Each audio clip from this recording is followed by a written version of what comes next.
Cruise Road, the Airbus. The Airbus A400M military transport in Rogue Nation took off 8 separate times with Tom Cruise bolted to the outside of it. Nobody faked it. There's no stunt double in that sequence and no digital stand-in, and the plane is genuinely climbing with him on the fuselage. The crew had roughly 48 hours of scheduled window to get the shot, which is exactly why the number of takeoffs matters. 8 times that aircraft left the runway with a man attached to the outside of it, and director Christopher McQuarrie kept sending it back up until he had enough usable footage. What ended up on screen is about a minute of film built out of 8 separate flights. The altitude depends on who you ask. The production has cited a floor of 1,000 feet, and several outlets reported crews suspended as high as 5,000. Either way, he's well past anything a person walks away from. Here's the part the viral clips leave out. Cruise was wearing a full-body harness that was wired and bolted to the interior structure of the aircraft, and that harness was digitally erased in post. That's the only computer work in the entire sequence. The man, the plane, the altitude, and the airspeed are all real photography,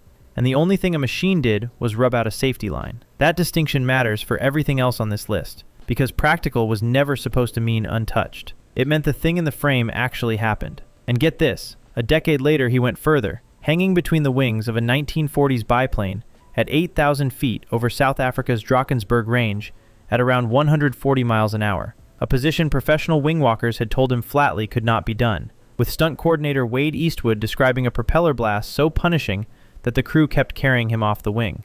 Batman flipped a real truck. A full 18-wheeler stands on its nose in the middle of downtown Chicago and slams onto its roof, and there's a man sitting in the cab while it happens. The shot was filmed on the lower level of Wacker Drive, with the rest of the chase running through the city's financial district. Christopher Nolan refused a digital version outright. Special effects supervisor Chris Corbould has said the brief was blunt, that it really ought to be an actual 18-wheeler, and that Nolan told him, "I know you can find a way to do this, because that's just who you are, and that's what you do." So Corbould built one. The trailer was fitted with a cannon-like rig that fired a steel ram, roughly 2 tons of it, straight down into the pavement, levering the whole truck vertical. 2 tons is about the weight of a family SUV, punched into a Chicago street hard enough to stand a loaded semi on its nose. The rig was triggered by the driver, stunt performer Jim Wilkie, who rode the truck all the way through the flip.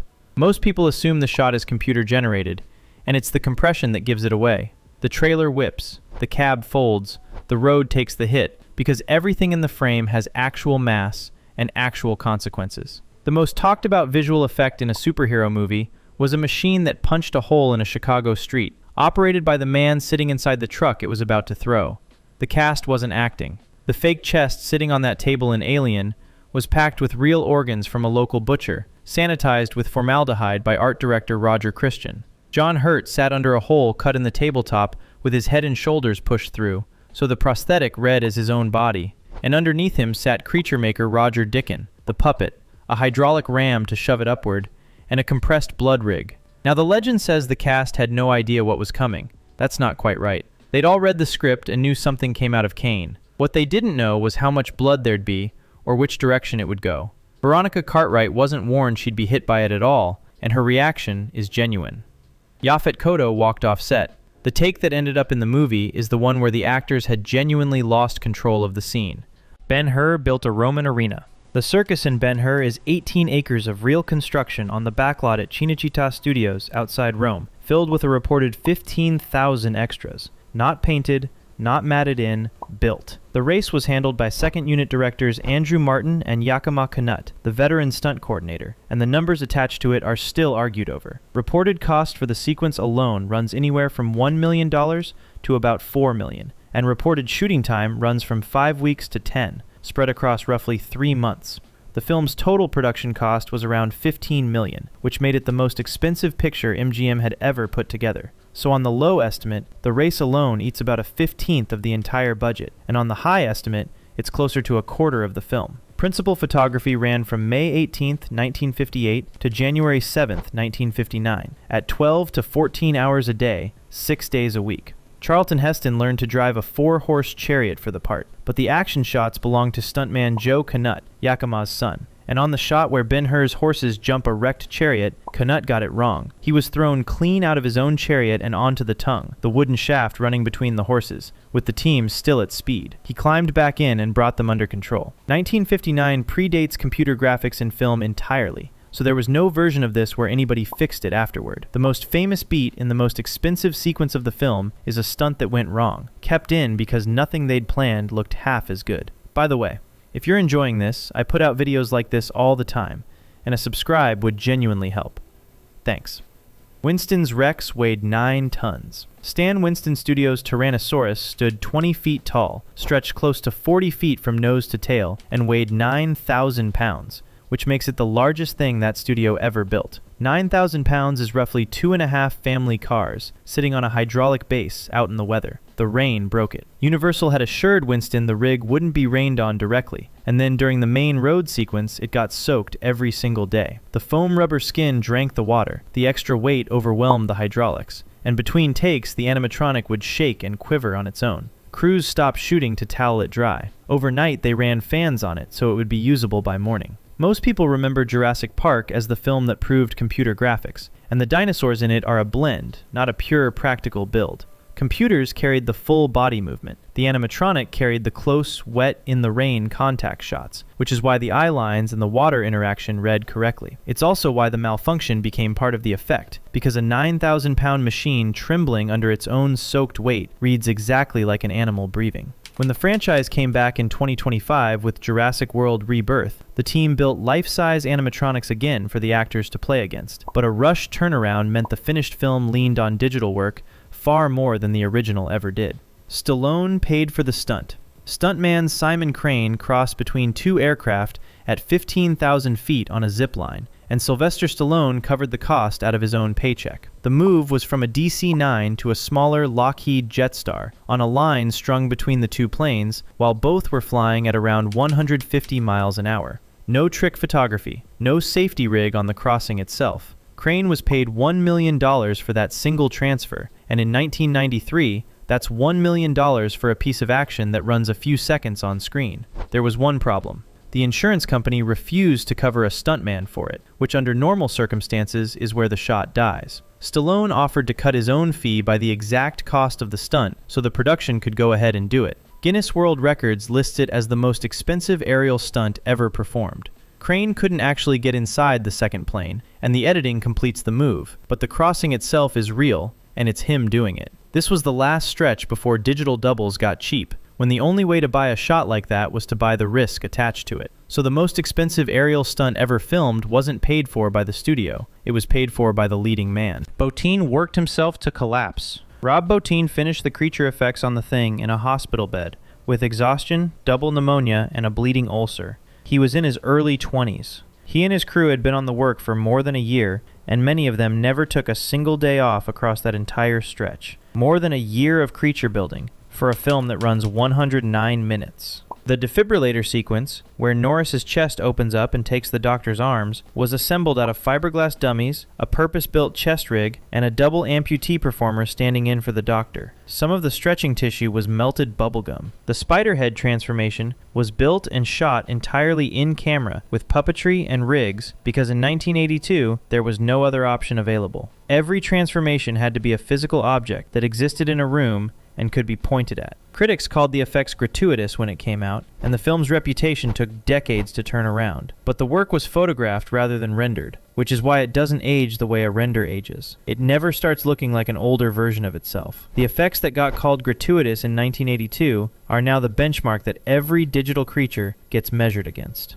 Cameron filmed it himself. The camera crew flat out refused to shoot the helicopter going under the freeway overpass, so James Cameron picked up the camera and did it. Stunt pilot Chuck Tamburo flew the aircraft under a low overpass at speed, skimming the concrete. For real. Before anyone flew anything, Tamburo checked the clearance by putting the helicopter on wheels and physically rolling it through the gap. Cameron shot the sequence twice, once from a camera car running behind the helicopter, and once from in front of it. He's described Tamburo as a Vietnam-trained pilot, and possibly the best in the business. The production did look at a digital version, and decided it wouldn't hold up, which is the joke. Terminator 2 is the movie that convinced Hollywood computers could do anything, and it sent a real pilot under a real overpass because the digital version wouldn't have been believed.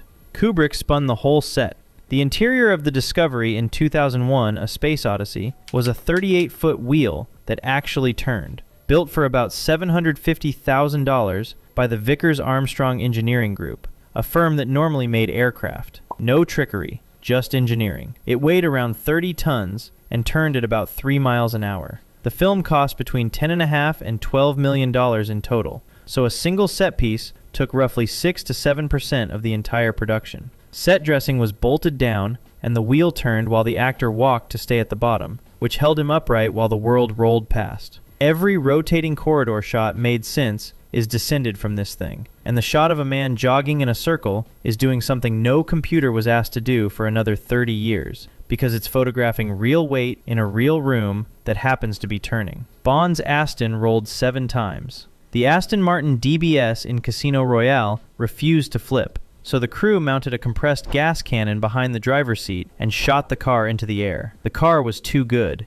Its suspension and geometry kept leveling it out in mid-air, and it simply would not turn over the way the scene needed. So the crew solved it with more physics, not less. Stunt driver Adam Curley took the car in with the cannon rigged to fire at the exact moment of impact, and it rolled 7 full times. Guinness World Records logged it on November 5, 2006, as a record for the most cannon rolls in a car. Accounts differ on whether the cannon was nitrogen-powered or air-powered, so call it compressed gas. That record, set on a stretch of road in 2006, is still the one every stunt team is chasing. Emmerich blew up a model. The building that gets vaporized in Independence Day is a model roughly 10 feet wide, packed floor by floor with miniature furniture so the debris would fall correctly. Reports on the size vary between about 10 feet and about 15, but the detail that matters is what was inside it. Every floor was dressed. Chairs, desks, interiors that no audience member could ever identify at any speed, built purely so the wreckage would behave like wreckage. Visual effects supervisor Volker Engel oversaw the work, and the team ran a rehearsal the night before on a smaller section of miniature wall just to time the pyrotechnic charges. The explosion itself was shot in slow motion at around 360 frames a second, which means roughly 1 second of real fire becomes about 15 seconds on screen. Around 40 members of the press were invited to watch it happen live, from bleachers set up about 100 feet away. There is nothing computer-generated in that explosion. It's real pyrotechnics on a physical object, photographed very fast, and the film went on to win the Academy Award for visual effects. Miniatures are the effect modern audiences are least able to catch, because a real explosion filmed at high speed still does things a simulation has to approximate, and the miniature furniture that nobody in the audience could possibly identify is the entire reason the shot reads as real. Fury Road broke its fleet. Production designer Colin Gibson's crew built more than 150 custom vehicles for Mad Max Fury Road, and only 88 of them came back. Some accounts flip that around and say the crew designed 88 vehicles and built 150 because so many were going to be split, doubled, or wrecked outright. Either way, the extras existed because the cars were being destroyed the ordinary way, by being driven and crashed. Supervising stunt coordinator Guy Norris ran a team of up to 150 performers at a time across more than 300 sequences, on a main shoot that lasted about 6 months in the Namib Desert. The polecats, those swinging poles mounted on moving vehicles, were real rigs with real people out on the ends of them. Norris put the principle plainly. They wanted real vehicles, real locations, real movement, and real stunts. Now, the film isn't free of digital work, and anyone telling you otherwise is overselling it. Computers removed rigs and safety wires and extended environments, but the vehicular action itself is photographed, and that's the entire difference. It won 6 Academy Awards in 2016, taking film editing, production design, costume design, makeup, sound editing and sound mixing, and, after 2015, weightless digital car chases started reading as fake to audiences who'd seen what the real version looked like. George Miller ran the same playbook again for Furiosa in 2024, with Norris back on stunts and the film's biggest set piece staged largely as real stunts on moving vehicles. Nolan rebuilt the Trinity blast. To get the Trinity test, the Oppenheimer team detonated and photographed a real explosion in the desert, around 200 feet high. Trinity was the first detonation of a nuclear weapon, and the film had to put a version of it on screen for real. The recipe was TNT, black powder, gasoline, propane, magnesium flares, and aluminum powder, with the aluminum and magnesium combined specifically to produce the blinding white flash, because that flash is the part everyone remembers. Cameras sat close to the blast so the explosion would read larger in frame than it was. Then the rest got layered in. Shockwaves, molten metal, lighting effects, and other pyrotechnics, all shot separately, plus miniature sequences stacked frame over frame to build the walls of flame. Nolan has said there are no computer-generated images in the movie, and it's worth being precise about that, because the claim gets pushed further than he took it. Visual effects supervisor Andrew Jackson told The Hollywood Reporter that reading the film as having no visual effects at all is clearly not true, and that its roughly 200 effect shots cover everything from layering smoke and explosion footage to erasing modern elements from period sets. So, the blast was photographed. The assembly around it was digital, and that distinction is exactly what tripped up the awards season, because the Academy left Oppenheimer off the visual effects shortlist for the 2024 Oscars entirely, and part of the argument was that photographed elements composited digitally no longer fit what the category had come to mean. That's the whole problem in one sentence. Visual effects now means digital assembly, so a blockbuster that built its biggest image out of real fire fell outside the definition of the award meant to reward exactly that. 200 effects shots built around an explosion nobody generated, and the film lost the visual effects race before the nominations were even announced. The Academy didn't just leave it off the ballot, it left the film off the shortlist entirely, and then handed it 7 Oscars in March of 2024, including Best Picture. If this was worth your time, consider subscribing so you don't miss whatever comes next. Thanks for watching.